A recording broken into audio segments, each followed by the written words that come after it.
Dito po yung pinagmulan ng mga gulay natin at ating inaararo na uli.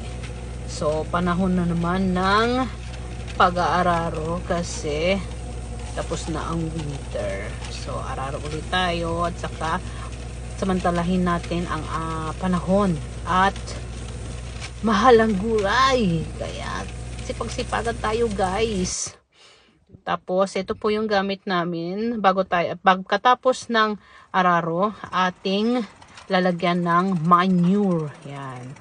Manure po yan guys. Yan, dadalhin na doon sa hatake or doon sa field. So, ayan. Binubuhos na.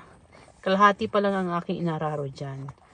Kasi meron pang kapakanabang doon sa mga vegetable natin.